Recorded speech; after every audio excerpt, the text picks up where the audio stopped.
샬롬. 샬롬. 예전에 어떤 나라에 왕이 있었습니다. 세 명의 딸을 뒀는데 이 세 명의 딸들에게 이 왕이 물었습니다. 너희는 이 세상에서 가장 귀한 것이 무엇이라고 생각하느냐라고 질문했습니다. 첫째 딸이 세상이 변해도 시간이 변화도 변하지 않는 금, 황금이 가장 귀합니다 그랬습니다. 또 둘째 딸도 얘기했습니다. 황금도 귀하지만 황금은 너무 무거우니까 황금보다 귀한 값이 있는 아주 다이아몬드, 금강석 같은 그런 귀한 보석이 굉장히 중요합니다. 이렇게 얘기를 했습니다. 그래서 가장 지혜롭게 생각하는 셋째 딸에게 너는 세상에서 무엇이 가장 귀하다고 생각하느냐라고 질문했습니다. 그래서 셋째 딸이 세상에서 가장 귀한 것은 소금입니다 라고 대답했습니다. 임금이 이 왕이 좀 놀랐습니다. 실망했습니다.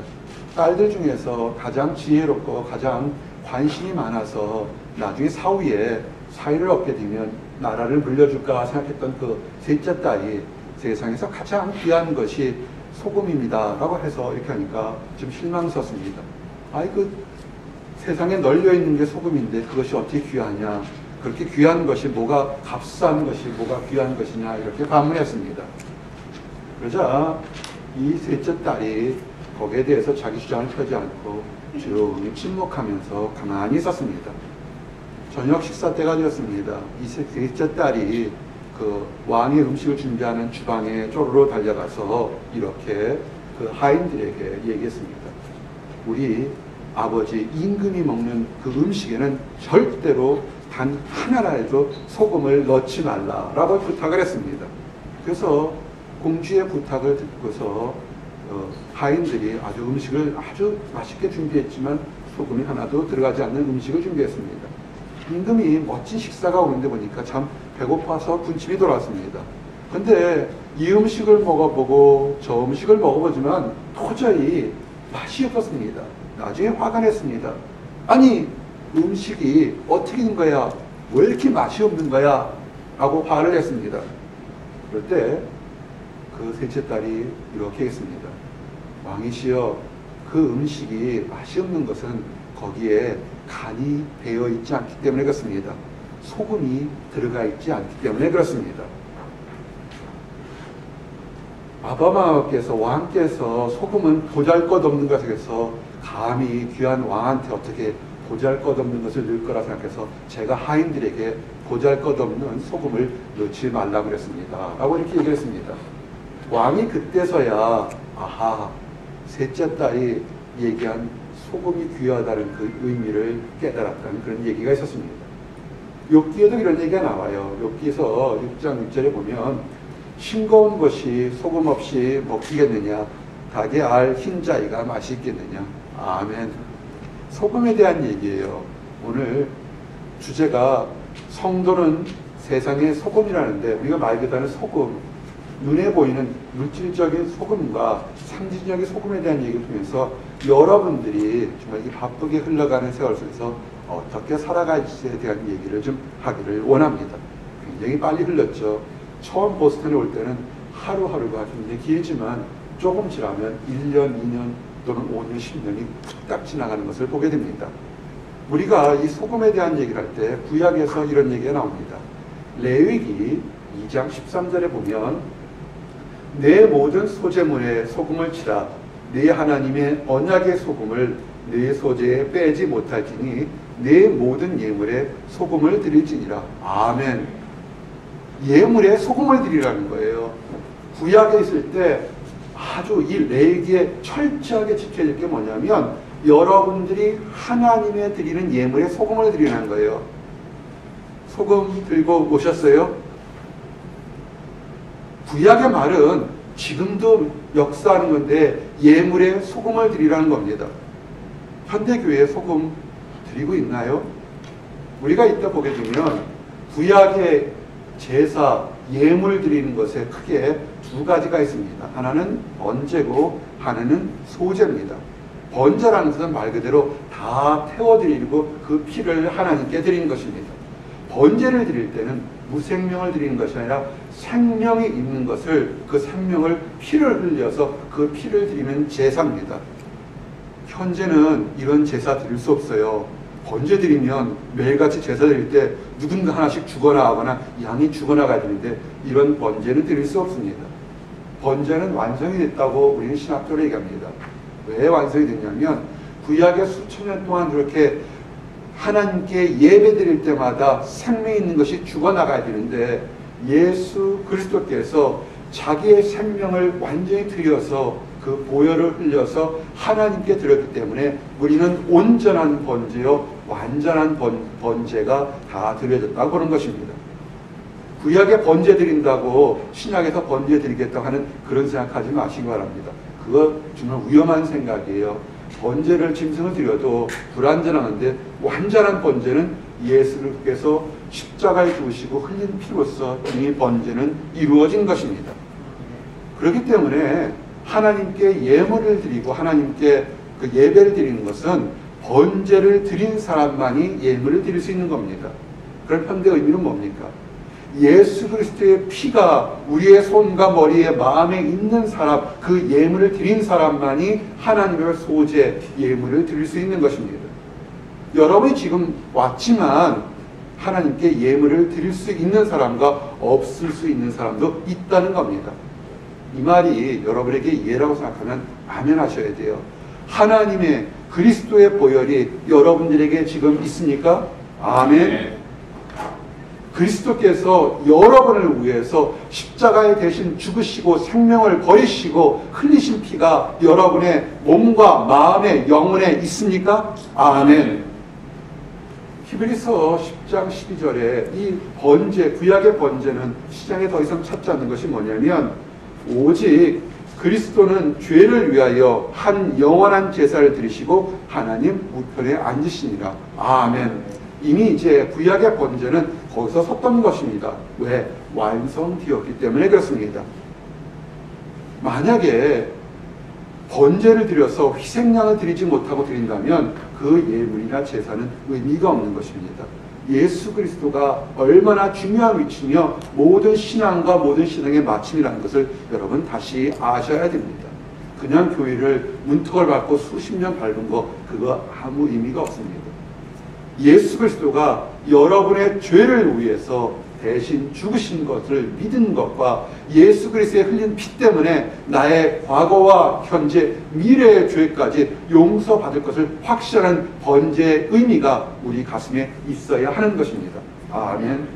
이제 두 번째 가장 큰 예물이 번제였으면 소제, 하나님을 만날 때는 반드시 소제와 예물을 드리며 소금을 드려야 할 때 소제가 뭔지 증거하기로 합니다. 소제라는 것은 하나님께서 하나님과 성도 사이의 약속으로 드리는 예물이 소제입니다. 즉 뭐냐면 이제 하나님께서 번제의 예물을 우리에게 드려서 우리의 죄가 용서받았다고 생각하는 것이 확신이 된다면 확신하십니까? 아멘. 그러면 여러분이 하나님 앞에 내가 헌신, 기쁨의 모습으로 드리는 예물이 소제인 것입니다. 구약의 소제의 방법이 현재와 똑같이 드릴 수는 없어요. 하지만 구약의 소제의 방법이 현대에서도 그대로 의미가 있기 때문에 소제가 뭔지 좀 설명하기를 원합니다. 이 소제란 말은 말 그대로 히브리 말로 선물이라는 뜻입니다. 선물, 하나님께 드리는 선물이라는 것입니다. 여러분 선물을 받을 때 어때요? 기쁘십니까? 기뻐요. 조그만 카드 하나 주던 큰 카드 하든 기쁩니다. 여러분 또한 줄 때도 기쁠 거고 받을 때도 기쁠 것입니다. 줄 때 찝찝하고 받을 때 찝찝하면 그건 선물이 아니라 뇌물일 거예요. 그죠? 그쵸? 그건 뭔가 문제가 있는 거 아닙니까? 그래서 여러분들이 하나님께 예물을 드리려 할 때 마지못해서 드리려고 그러는 것은 그것은 뇌물을 지금 하나님께 드리려고 하는 거와 똑같은 거예요. 아니면 벌금을 드리려고 하나님께 드린 거와 똑같은 거예요. 우리가 예물 시간에 중요하다는 것이 뭐냐면 뇌물을 드리거나 벌금을 드리는 모습은 그것은 소제의 모습이 아니라 선물, 기쁘게 드리는 것입니다. 그래서 드리는 사람도 받는 사람도 기뻐할 수 있는 것입니다. 그래서 히브리서 13장 15절에서 16절 보니까 이러므로 우리가 예수로 말미암아 항상 찬미의 제사를 하나님께 드리자. 이는 그 이름을 증거하는 입술의 열매니라. 오직 선을 행함과 서로 나눠주기를 잊지 말라. 이 같은 제사는 하나님이 기뻐하십니다. 아멘. 구약의 제사가 모양은 변했지만 그 내용은 동일한 게 뭐냐면 기뻐하는 제사, 찬양하는 거, 그 다음에 그 입술로 찬양하고 즐거워하는 것을 드린다는 겁니다. 예배가요, 설교 시간에만 예배가 아니라 언제부터요? 예배 전부터 기도로 준비하는 것이 예배고, 찬양을 드리는 거, 기뻐하는 것이 예배라고 그랬습니다. 우리 11시 예배가 아니라 10시 반부터 예배가 시작되는 거예요. 일찍 와서 드리시기 바랍니다. 이제 소재를 좀 설명할게요.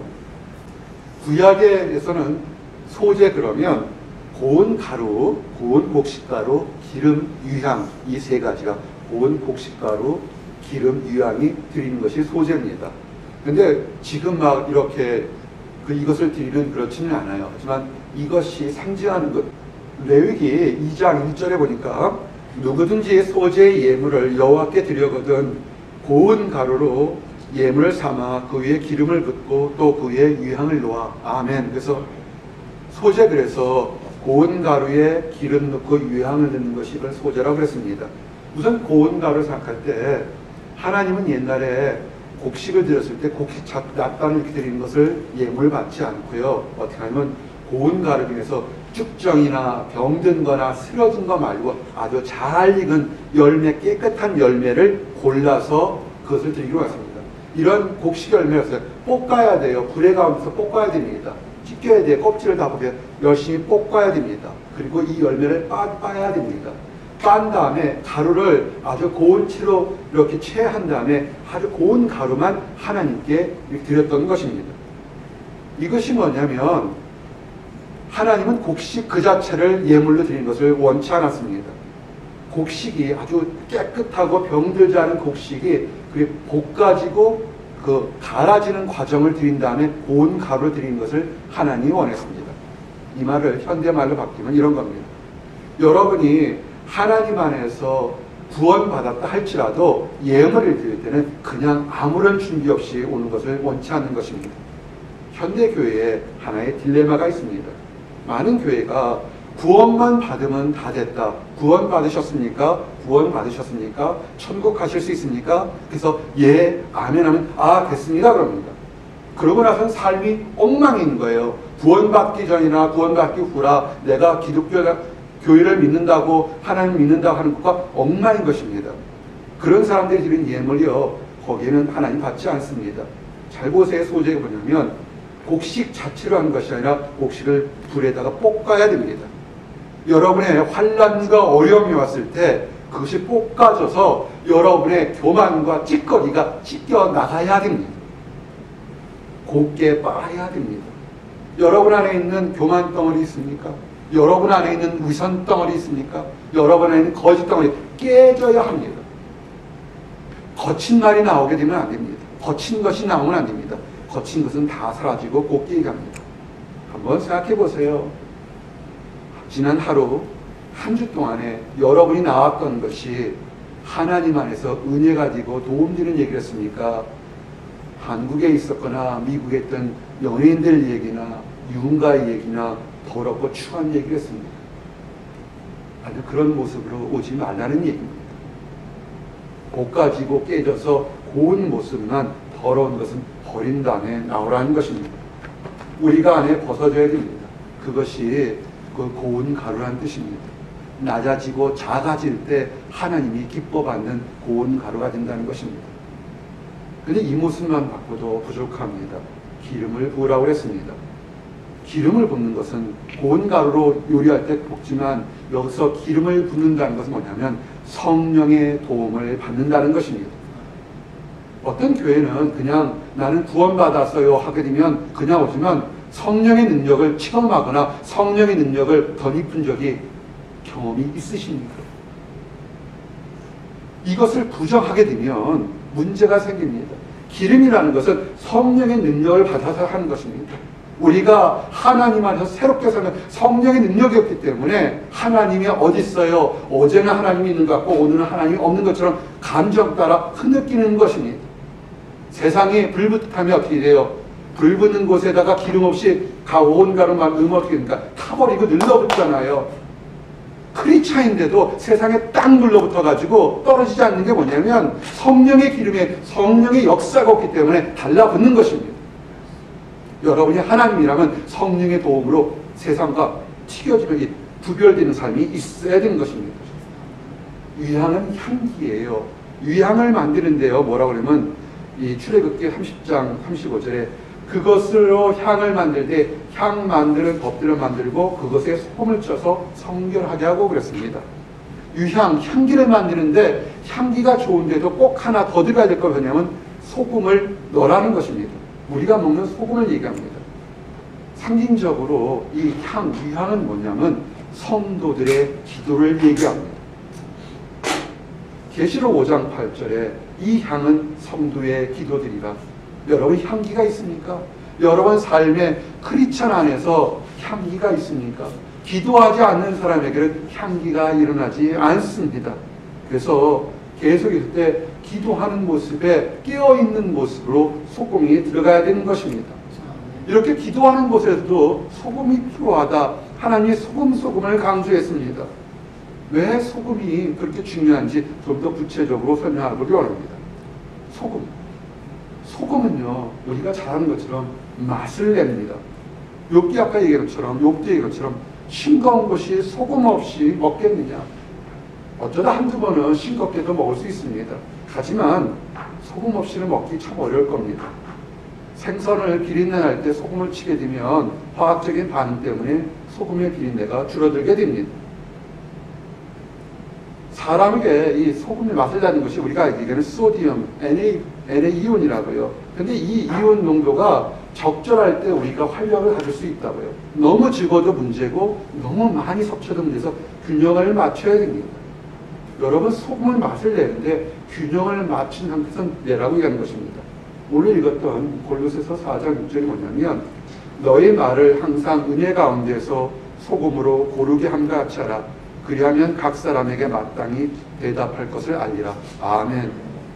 만드는 비법이요. 우리 사모가 음식을 잘하는데 보니까 소금을 잘 칠 때 맛있다고요.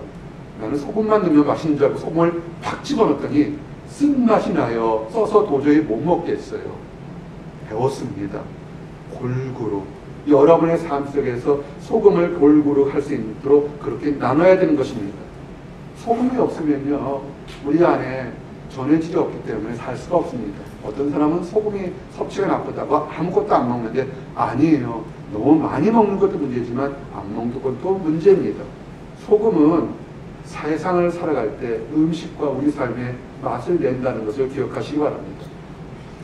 소금은요, 정결케 합니다. 기독교인들이 아니더라도 예전에 유교적인 방법에도 부정한 것, 더러운 것 때문에 소금 뿌려라, 우리 이런 얘기를 많이 한다고요. 사실은 아주 오래전부터 소금은 정결케 하는데 의식이나 정결케 하는 그런 역할을 했던 것을 알 수 있습니다. 출애굽기 30장 35절 이스라엘 백성들에게도 뭐냐면 소금을 쳐서 성결하게 하라 이런 식으로 깨끗하게 할 때 소금을 썼다는 것입니다. 소금이 소독을 한다는 것입니다. 에스겔서 보면 이런 것이 있어요. 이방 백성들이 나올 때 에스겔서 16장 4절에 너희 난 것을 말하건대 내가 날 때 네 배꼽줄을 자르지 아니하였고 너는 물로 씻어 정결하게 하지 아니하였고 네 소금물을 뿌리지 아니하였고 너는 강도에 싸지고 아니하였나니. 아멘. 이방 백성들과 선택한 백성님은 소금을 써서 정결케 하지 않았다는 것으로 얘기를 하게 되는 것입니다. 소금은 정결케 하는 그런 역할을 하겠습니다. 그 소금의 의미가 뭐냐면 소금은 변하지 않는다는 것입니다. 오늘 중요한 것이 뭐냐면 민수기 18장 19절에 이런 얘기가 나옵니다. 읽었던 말씀과 함께 이스라엘 자손이 여호와께 거제로 드리는 모든 성물은 내가 영원한 음식으로 너와 네 자손에게 주느니 이는 여호와 앞에 너와 네 후손에게 변하지 않는 소금 언약이니라. 아멘. 성경에 소금 언약이라고 했습니다. 소금도 귀하고 변하지 않는데 소금 언약이라는 새로운 단어, 아주 의미 있는 단어가 나옵니다. 소금 언약이라는 것은 이런 것입니다. 따라하세요. 파괴할 수 없는 언약. 파괴할 수 없는 언약. 하나님이 이스라엘 백성들에게 소금 언약을 주었다는 뜻이 뭐냐면 결코 깨뜨릴 수 없는 그런 언약, 커밋먼트, 약속을 했다는 것입니다. 소금의 특성이요, 원래 짠맛이 글쎄 있으면 그 짠맛은 변함이 없습니다. 그대로 짭니다. 이와 같이 예수님께서 이런 소금의 그 짠맛을 그대로 유지하는 것처럼 그것을 그대로 가져야지, 만약에 소금이 그것을 짠맛을 잃어버리게 되면 그건 소금이 아니다라는 것입니다.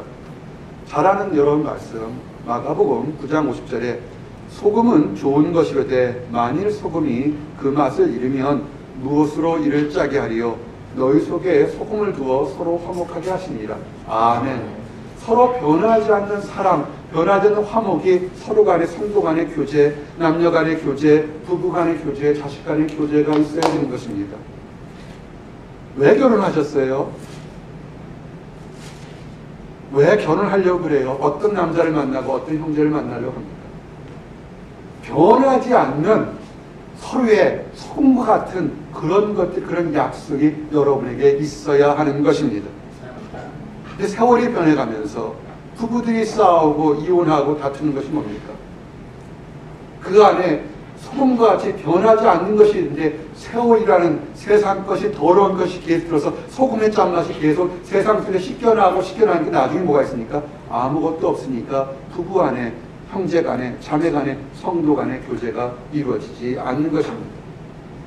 소금의 원래의 뜻은 영원 불면한, 버리지 않는 그런 약속을 얘기하는 것입니다. 하나님의 구원 언약을 우리는 소금 언약이라고 합니다. 하나님께서 내가 너를 구원하였다, 내가 너를 하나님의 자녀로, 내 자녀로 불렀다는 것을 우리는 소금 언약이라는 것입니다.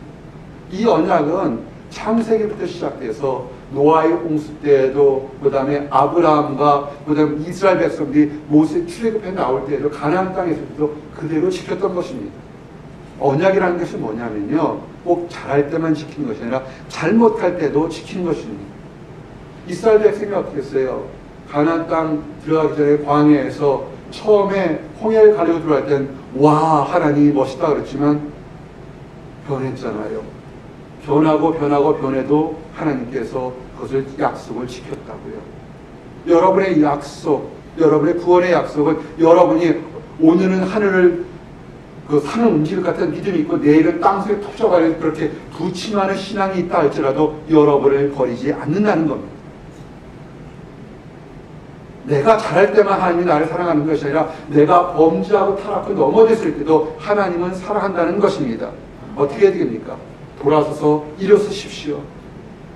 내가 막 믿음이 이렇다 해서 나는 문제가 있어. 아니에요. 여러분이 이렇지만 하나님은 여러분을 강하게 잡고 있다는 것을 믿으시기 바랍니다. 아멘. 그러면서 소금 언약의 특징은 뭐냐면 밝은 미래, 축복된 미래를 주겠다는 것입니다. 창세기 12장 7절에 여호와께서 아브라함에게 나타나서 가라사대 내가 이 땅을 네 자손에게 주리라 하신지라 그가 자기에게 나타나신 여호와를 위하여 그곳에 단을 쌓고. 아멘. 여기 하나님과 축복받은 사람의 약속과 행동이 어떻게 되는지를 알 수 있습니다. 아브라함 자녀가 하나도 없었어요. 그게 뭐냐면 자녀가 밤하늘의 별처럼 바닷가의 모래알처럼 많게 해주겠다 했다고요. 약속을 줬습니다. 그러면서 이것은 변하지 않는 약속이라고 했습니다. 아브라함 입장에서 그 당시 보세요. 뭐가 있었어요? 아무것도 없었습니다. 왜 우리가 아브라함의 믿음의 사람이라고 존경하냐면 아무것도 없었을 때 그가 하나님께 감사하면서 예배드리는 단을 쌓았다는 것입니다. 지금 역사가 어떻게 됐습니까? 아브라함의 자손들이 지금 모래알처럼 많은 것을 아십니까? 자, 여러분들에게 동일하게 약속합니다. 내가 너를 축복의 땅으로, 약속의 땅으로, 보람진 땅으로 인도할 때 여러분들은 어떻게 했습니까? 더 예배초에 나와서 성전하고 기도하고 예배드리는 단을 쌓습니까? 아니면 좀 나아지고 좀 고쳐진 몸으로 나가서 범죄하고 타락했습니까? 여러분이 돌아서시기 원합니다. 하나님의 약속은 여러분이 밖으로 나간다 할지라도 변하지 않으니까 그 변하지 않는 약속을 이제는 돌아와서 다시 잡기를 원합니다. 그들이 광야에서 40년 동안 그릇된 하더라도 정말 버리고 싶었다도 하나님은 버리지 않고 돌아와셨던 것입니다. 이런 약속이 다윗의 왕가의 다윗의 왕정신학에도 그대로 언급이 되어 있습니다. 역대하 13장 5절에 보니까 이스라엘 하나님 여호와께서 소금 언약으로 이스라엘 나라를 영원히 다윗과 그 자손에게 주실 것을 너희가 알 것이 아니냐. 아멘. 영원히 왕위를 다윗과 그 후손들에게 영원히 준다고 했습니다. 그러면서 소금 언약이라고 했습니다. 이 약속이 어떻게 이루어졌나요? 다윗이 죽었지만 그 후손들이 나라가 위에 깨지고 했지만 그 다윗의 후손 중에 누가 나타났습니까? 예수 그리스도가 나타나서 영원히 다스리는 왕권을 가진 약속을 지켰다는 것입니다. 우리가 해야 될 것은 뭐겠습니까? 소금 언약을 준 하나님은 지금도 영원히 살아가면서 그 언약을 우리에게 주신 것을 믿고 당당하게 즐겁게 살기를 원합니다. 이제 세 번째 소금 언약에 나와 여러분이 해당되는 것이 있습니다. 소금 언약은 누구에게 줬냐면 그 당시 구약의 백성들 중에서 특별한 사람들 레위 족속과 제사장들에게만 소금 언약에 또 특별히 주었습니다. 그것은 뭐냐면 레위와 제사장들 12지파 중에서 레위 지파와 제사장 지파에 준 뭐냐면 너희는 다른 지파들은 땅을 주겠지만 너희는 세상의 분깃 땅을 주지 않겠다고 얘기를 한 것입니다. 잘 보시기 바랍니다. 베드로전서 2장 5절에 너희도 산돌같이 신령한 집으로 세워지고 예수 그리스도로 말미암아 하나님이 기쁘게 받으실 신령한 제사를 드릴 거룩한 제사장이 되니라. 아멘. 레위와 제사장 지파들에게 분깃을 주지 않고서 소금 언약을 줬습니다. 뭡니까? 세상 것 바라보지 말고 하나님만 바라라는 것입니다. 구약에서는 레위 지파와 제사장만이 하나님의 분깃을 받았지만 지금은 신약 시대에는 나와 여러분이 모두가 왕 같은 제사장인 것을 기억하시기 바랍니다. 여러분이 세상 것을 바라보고 탐하고 늘 입에서 마음에서 욕에서 세상 것만 탐했다면 여러분의 신분을 지금 잊고 있는 것입니다. 우리가 있을 때 그래서 하나님 바라보십시오. 특별히 레위 지파를 하나님께서 소금 언약을 줘서 특별히 그 분깃을 지켜주시고 나눠줬던 것처럼 다른 세상 많은 사람들에서 여러분 구별돼서 하나님을 바라보고 나갈 때 하나님이 인도하시고 보호하실 것입니다. 우리가 해야 될 것은 뭐냐면 신령과 진정으로 예배드리는 것입니다.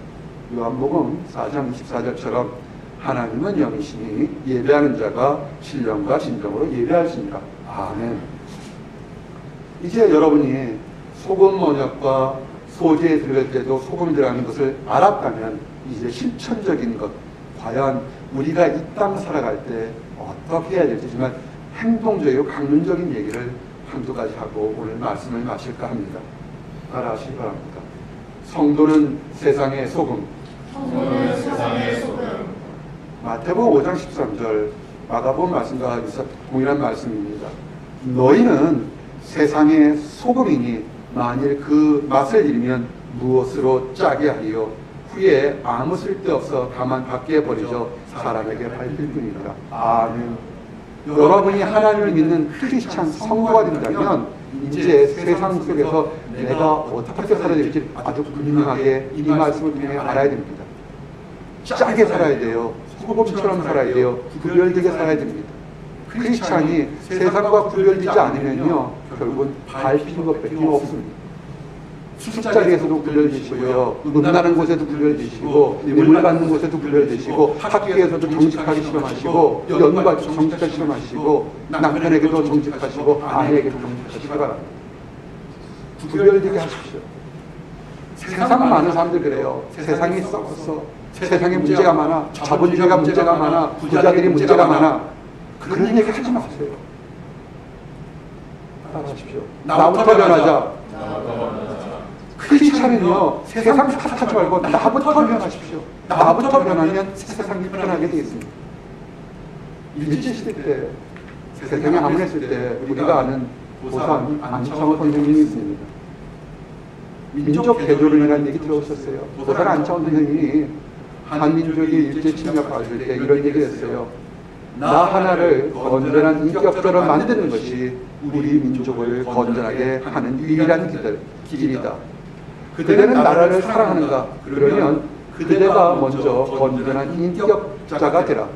백성의 질병을 알거든 그대가 먼저 의사가 되라. 의사가 못 되더라도 그대의 병부터 고쳐서 건전한 사람이 되라. 멋진 얘기를 도산 안창호 선생님이 했습니다. 세상의 문제들을 다 우리 봅니다. 배우고 안 배우고 가난하고 부자가 아니라도 세상의 문제들을 봅니다. 어떻게 해결되냐면 나부터 변화되기를 원합니다. 내가 먼저 세상의 소금이 되도록 변화되기 원합니다. 그러면 세상은 변합니다. 우리가 알 때 성도를 보고 세상의 소금이라고 했습니다. 성도를 보고 교회의 소금이라고 하지 않고, 성도를 보고 부흥집회의 소금이라고 하지 않고, 성도를 보고 신학교의 소금이라고 하지 않았습니다. 현대교회의 약점이 뭐냐면 교회 내에서 소금의 역할을 하는 사람 굉장히 많습니다. 일주 와서 봉사하고 11조 내고 예물 드리고 찬양하고 섬기는 수시 교회 내에서 아주 거룩하고 올바른 모습을 보는 사람 굉장히 많습니다. 아니, 예수님은 교회 내에서, 신학교에서, 선교처에서, 선교지에서 그것이 아니라 세상 밖으로 나가라는 것입니다. 세상은 어떻습니까? 더러운 것입니다. 여러분이 나가게 되면 짓밟힐 겁니다. 녹아 나가야 될 겁니다. 소금의 역할이 뭔지 아십니까? 녹아서 흔적도 없이 쓰러지는 것이 소금의 사명이고 운명인 것입니다. 크리스찬이 되면서 여전히 다른 사람처럼 먹고 마시고 입어서 호의고 싶으려는 생각 버리시기 바랍니다. 소금은 딱 하나 뭐냐면 녹아서 흔적도 없어질 때 그 안에 녹아서 흔적도 없어지는 것이 변화되는 것입니다. 김치가 맛있습니까? 김치 담그려고 어떻습니까? 소금을 넣어야 됩니다. 나중에 보면 배추는 흐드러지지만 소금은 흔적도 없이 사라졌을 때 그것이 김치를 만들 수 있는 시작이 됩니다. 세상에 악합니까? 여러분이 들어가서 캠퍼스든 가정이든 직장이든 다른 곳에 들어가서 여러분이 소금처럼 녹아 사라졌을 때 그때 세상이 변하는 것입니다. 세상에 녹아서 세상을 변화시켜야 되는데 잘못하게 되면 세상에 물들 수가 있습니다. 짠맛을 잃게 되면 짓밟힌 것뿐만 아니라 세상에 물들 수 있다는 것을 아셔야 합니다. 야고보서 1장 27절에 너희는 세속에 묻혀 살고 있으나 세속에 물들지 마라. 아멘. 세상에 우리는 묻혀 살고 있지만 세상에 물들지 않도록 주의해야 되는 것입니다. 소금이 부패하는 것, 생명을 새롭게 부패해서 썩지 않는 것을 만든 것입니다. 사람의 삶을 썩지 않는 것이 뭡니까? 말씀을 전하는 것입니다. 복음을 전하는 것입니다. 오늘 예배를 증거하기 전에 어제 만국에서 아주 즐거운 사진 하나 봤습니다. 우리 아는 한 자매가 오랫동안 가족 구원을 위해서 기도했는데 드디어 아버님을 모시고 교회를 가서 새 가족을 등록을 했어요. 그러면서 교회만 출석한 것이 아니라 아버지와 함께 새 가족 등록하면서 성경 공부를 4주간 하려고 혼자 처음 가는 아버지가 민구스러울까봐 딸이 같이 4주 동안 같이 들었습니다. 정말 보이지 않건 멀리서 기도했는데 그 가족 전체가 다 이제는 교회 나가는 하나님을 믿는 그것이 됐습니다. 여러분들 가족을 위해서 얼마나 눈물을 흘리면서 녹아나가는 심정으로 기도를 했습니다. 왜 우리 부모는 예수 안 믿을까? 왜 우리 부모는 다른 사람과 다를까? 원망하지 마십시오. 여러분이 녹아 흔적도 없이 사라져야 됩니다.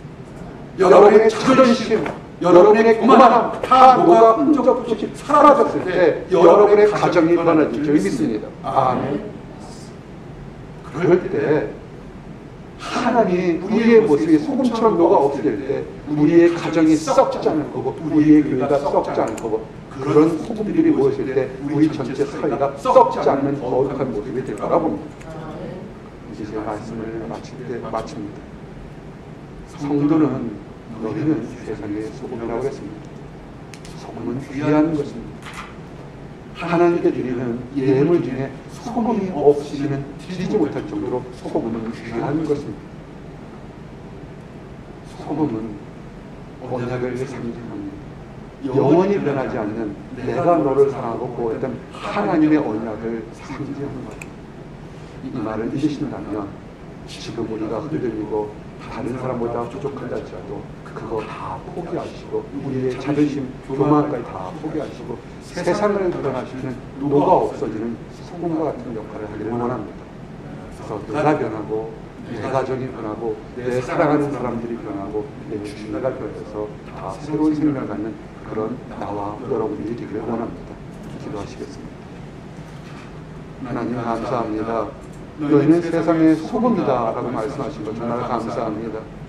그리스도께서 우리의 모든 죄를 위해서 십자가에 대신 죽으시고 피 흘리심으로 우리의 취한 모든 것이 다 사라지게 하시며 감사합니다. 아버지, 그 능력과 그 축복으로 하나님 앞에 나갈 수 있는 소금과 같은 역할 주시면 감사합니다. 아버지, 세상에 맛을 내는 그런 역할을 하기로 원합니다. 화평하게 하는 역할을 하기로 원합니다. 복음을 전하는 역할을 하기로 원합니다. 그래서 나뿐만 아니라 우리 가정이, 우리 이웃이 하나님 앞에 새롭게 태어나며 즐거워할 수 있도록 인도하여 주시옵소서. 감사합니다. 예수 그리스도를 받도록 기도드렸습니다. 아멘.